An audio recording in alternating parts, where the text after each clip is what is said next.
Listen, squirrels, I forgot you yesterday. I remembered earlier and then I proceeded to forget again. So we'll see how long the chapters are. If they're not too long, I might get through two. Or I might do one now and come back on later and do the next. Or you might just get gypped and you might just get one. We'll see. Throat's feeling better. Yay! And ear. Chapter 12, Leslie Comes Over. Leslie came over to the House of Dreams one frosty October night when moonlit mists were hanging over the harbor and curling like silver ribbons along the seaward glens. She looked as if she repented coming when Gilbert answered her knock, but Anne flew past him, pounced on her, and drew her in. "I'm so glad you picked tonight for a call," she said gaily. "I made up a lot of extra good fudge this afternoon, and we want someone to help us eat it before the fire while we tell stories. Perhaps Captain Jim will drop in too. This is his night." "No, Captain Jim is over home," said Leslie. He made me come here," she added half defiantly. "I'll say a thank you to him for that when I see him," said Anne, pulling easy chairs before the fire. "Oh, I don't mean that I didn't want to come," protested Leslie, flushing a little. I've been thinking of coming, but it isn't always easy for me to get away." "Of course it must be hard for you to leave Mr. Moore," said Anne in a matter-of-fact tone. She had decided that it would be best to mention Dick Moore occasionally as an accepted fact and not give undue morbidness to the subject by avoiding it. She was right, for Leslie's air of constraint suddenly vanished. Evidently she had been wondering how much Anne knew of the conditions of her life and was relieved that no explanations were needed. She allowed her cap and jacket to be taken and sat down with a girlish snuggle in the big armchair by Magog. She was dressed prettily and carefully, with the customary touch of color and the scarlet geranium at her white throat. Her beautiful hair gleamed like molten gold in the warm firelight. Her sea blue eyes were full of soft laughter and allurement. For the moment, under the influence of the little house of dreams, she was a girl again, a girl forgetful of the past and its bitterness. The atmosphere of the many loves that had sanctified the little house was all about her. The companionship of two healthy, happy young folks of her own generation encircled her. She felt and yielded to the magic of her surroundings. Miss Cornelia and Captain Jim would scarcely have recognized her. Anne found it hard to believe that this was the cold, unresponsive woman she had met on the shore. This animated girl who talked and listened with the eagerness of a starved soul. And how hungrily Leslie's eyes looked at the bookcases between the windows. "Our library isn't very extensive," said Anne, "but every book in it is a friend. We've picked our books up through the years here and there, never buying one until we had first read it and knew that it belonged to the race of Joseph." Leslie laughed, beautiful laughter that seemed akin to all the mirth that had echoed through the little house in the vanished years. "I have a few books of Father's, not many," she said. "I've read them until I know them almost by heart. I don't get many books. There's a circulating library at the Glen store, but I don't think the committee who picked the books for Mr. Parker know what books of Joseph's race or what books are of Joseph's race, or perhaps they don't care. It was so seldom I got one I really liked that I gave up getting any." "I hope you'll look on our bookshelves as your own," said Anne. "You are entirely and wholeheartedly welcome to the loan of any book on them." "You're setting a feast of fat things before me," said Leslie joyously, and then as the clock struck 10 she rose, half unwillingly. "I must go. I didn't realize it was so late. Captain Jim is always saying it doesn't take long to stay an hour, but I've stayed two. But I've enjoyed them," she said frankly. "Come often," said Anne and Gilbert. They had risen and stood together in the firelight's glow. Leslie looked at them, youthful, hopeful, happy, tip, tip, typifying all she had missed and must forever miss. The light went out of her face and eyes. The girl vanished. It was the sorrowful, cheated woman who answered the invitation almost coldly and got herself away with a pitiful haste. Anne watched her until she was lost in the shadows of the chill and misty night. Then she turned slowly back to the glow of her own radiant hearthstone. "Isn't she lovely, Gilbert? Her hair fascinates me. Miss Cornelia says it reaches to her feet. Ruby Gillis had beautiful hair, but Leslie's is alive. Every thread of it is living gold." "She is very beautiful," agreed Gilbert, so heartily that Anne almost wished he were a little less enthusiastic. "Gilbert, would you like my hair better if it were like Leslie's?" she asked wistfully. "I wouldn't have your hair any color but just what it is for the world," said Gilbert with one or two convincing accompaniments. "You wouldn't be Anne if you had golden hair or hair of any color but red," said Anne with gloomy satisfaction. "Yes, red, to give warmth to that milk-white skin and those shining gray-green eyes of yours. Golden hair wouldn't suit you at all, Queen Anne, my Queen Anne, queen of my heart and life and home." Get some brownie points. "Then you may admire Leslie's all you like," said Anne "Admire Leslie's, like her hair, all you like," said Anne magnanimously. Oh, that's all of chapter 12. Yay, then I can read 13. Only read 7 minutes. Okay, A Ghostly Evening is chapter 13. Excuse me. Gulp. One evening, a week later, Anne decided to run over the fields to the house up the brook for an informal call. It was an evening of gray fog that had crept in from the Gulf, swathed the harbor, filled the glens and valleys, and clung heavily to the autumnal meadows. Through it the sea sobbed and shuddered. Anne saw four winds in a new aspect and found it weird and mysterious and fascinating, but it also gave her a little feeling of loneliness. Gilbert was away and would be away until the morrow, attending a medical powwow in Charlottetown. Anne longed for an hour of fellowship with some girlfriend. Captain Jim and Miss Cornelia were good fellows, each in their own way, but youth yearned to youth. If only Diana or Phil or Pris or Stella would drop in for a chat, she said to herself. How delightful it would be. This is such a ghostly night. I'm sure all the ships that ever sailed out of Four Winds to their doom could be seen tonight, sailing up the harbor with their drowned crews on their decks, if shrouding fog could suddenly be drawn aside. I feel as if it concealed innumerable mysteries, as if I were surrounded by the wraths of old generations of Four Winds people peering at me through that gray veil.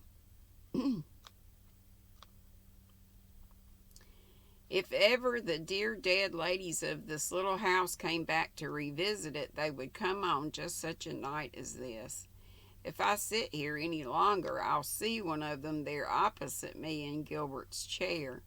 This place isn't exactly canny tonight. Even Gog and Magog have an air of pricking up their ears to hear the footsteps of unseen guests. I'll run over to see Leslie before I frighten myself with my own fancies, as I did long ago in the matter of the haunted wood. I'll leave my house of dreams to welcome back its old inhabitants. My fire will give them my goodwill and greeting. They will be gone before I come back, and my house will be mine once more. Tonight I'm sure it's keeping a tryst with the past, laughing a little over her fancy, yet with something of a creepy sensation in the region of her spine. Anne kissed her hand to Gog and Magog and slipped out into the fog with some of the new magazines under her arm for Leslie. Leslie's wild for books and magazines, Miss Cornelia had told her, and she hardly ever sees one. She can't afford to buy them or subscribe to them. She's really pitifully poor, Anne. I don't see how she makes out to live at all on the little rent the farm brings in. She never even hints a complaint on the score of poverty, but I know what it must be. She's been handicapped by it all her life. She didn't mind it when she was free and ambitious, but it must gall now, believe me. I'm glad she seemed so bright and merry the evening she spent with you. Captain Jim told me he had fairly to put her cap and coat on and push her out the door. Don't be too long going to see her either. If you are, she'll think it's because you don't like the sight of Dick, and she'll crawl into her shell again. Dick's a great big harmless baby, but that silly grin and chuckle of his do get on some people's nerves. Thank goodness I've no nerves myself. I like Dick better now than I ever did when he was in his right senses, though the Lord knows that isn't saying much. I was down there one day in house cleaning time helping Leslie a bit, and I was frying doughnuts. Dick was hanging round to get one as usual, and all at once he picked up a scalding hot one I'd just fished out and dropped it on the back of my neck when I was bending over. Then he laughed and laughed. Believe me, Anne, it took all the grace of God in my heart to keep me from just whisking up that stew pan of boiling fat and pouring it over his head. Anne laughed over Miss Cornelia's wrath as she sped through the darkness, but laughter accorded ill with the night. She was sober enough when she reached the house among the willows. Everything was very silent. The front part of the house seemed dark and deserted, so Anne slipped around to the side door, which opened from the veranda into a little sitting room. There she halted noiselessly. The door was open. Beyond, in the dimly lighted room, sat Leslie Moore with her arms flung out on the table and her head bent upon them. She was weeping horribly with low, fierce, choking sobs, as if some agony in her soul were trying to tear itself out. An old black dog was sitting by her, his nose resting on his lap, his big doggish eyes full of mute, imploring sympathy and devotion. Anne drew back in dismay. She felt she could not intermeddle with this bitterness. Her heart ached with sympathy she might not utter. To go in now would be to shut the door forever on any possible help or friendship. Some instinct warned Anne that the proud, bitter girl would never forgive the one who thus surprised her in her abandonment of despair. Anne slipped noiselessly from the veranda and found her way across the yard.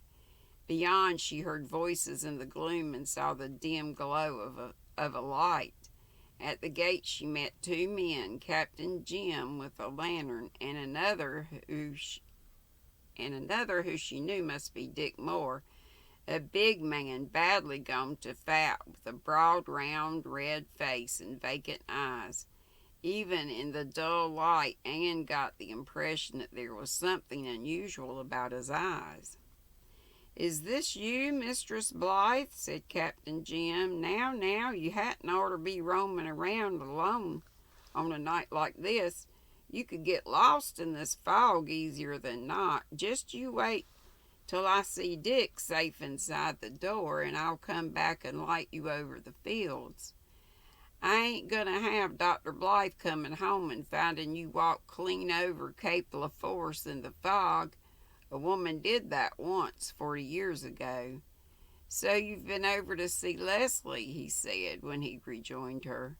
I didn't go in, said Anne, and told what she had seen. Captain Jim sighed. Poor little girl. She don't cry often, Mistress Blythe. She's too brave for that. But she must feel terrible when she does cry. A night like this is hard on poor women who have sorrows.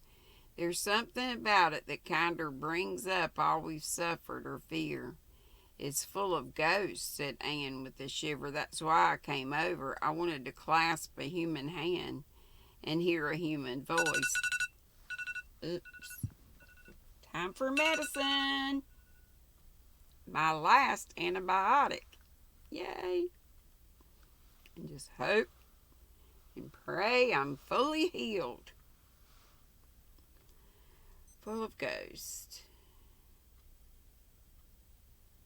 That was why I came over. I wanted to clasp a human hand and hear a human voice. There seemed to be so many inhuman presences about tonight. Even my own dear house was full of them. They fairly elbowed me out, so I fled over here for companionship of my kind. You were right not to go in, though, Mistress Blythe. Leslie wouldn't have liked it. She wouldn't have liked me going in with Dick. As I'd have done if I hadn't met you. I had Dick down with me all day. I keep him with me as much as I can to help Leslie a bit. Isn't there something odd about his eyes? Asked Anne. You noticed that? Yes, one is blue and t'other is hazel. His father had the same. It's a more peculiarity. That was what told me he was Dick Moore when I saw him first down in Cubby. If it hadn't have been for his eyes, I mightn't have known him with his beard and fat. You know, I reckon that it was me found him. And brought him home. Miss Cornelia always says I shouldn't have done it. But I can't agree with her. It was the right thing to do, and so 'twas the only thing. There ain't no question in my mind about that. But my old heart aches for Leslie. She's only 28, and she's eaten more bread with sorrow than most women do in 80 years. They walked on in silence for a little while. Presently Anne said, Do you know, Captain Jim, I never liked walking with a lantern. I've always had the strangest feeling that just outside the circle of light, just over its edge in the darkness, I'm surrounded by a ring of furtive, sinister things watching me from the shadows with hostile eyes. I've had that feeling from childhood. What's the reason? I never feel like that when I'm really in the darkness, when it's close all around me. I'm not the least frightened. I've something of that feeling myself, admitted Captain Jim. I reckon when the darkness is close to us, it's a friend. But when we sort of push it away from us and divorce ourselves from it, so to speak, with lantern light, it becomes an enemy. But the fog is lifting. There's a smart west wind rising, if you notice. The stars will be out when you get home. They were out, and when Anne re-entered her house of dreams, the red embers were still glowing on the hearth, and all the haunting presences were gone. And that's it. Chapter 14 we'll read tomorrow, and it's called November Days. Isn't that cool? The same season. Have a lovely crafty day. Until I see you, I hope, at 3 o'clock, live at 5. No. Tea at 3 with GrannyDee. Tea at 3. Be there or be square. I really haven't got anything especially planned. Still working on Tracy's scarf. Fell asleep on it again last night. God, just a tiny bit of ball left, but it just seems to keep going and going and going. I want to finish up that entire little ball. Still putting fringe on Madonna's wrap. Anyway, I hope to have Tracy's scar finished to show you at 3. And it's noon, so let me go take my last antibiotic and pray that I'll be fully healed after that. And like I said, I'll see you at 3, I hope. And be sweet, don't be ugly. Love ya. Bye-bye.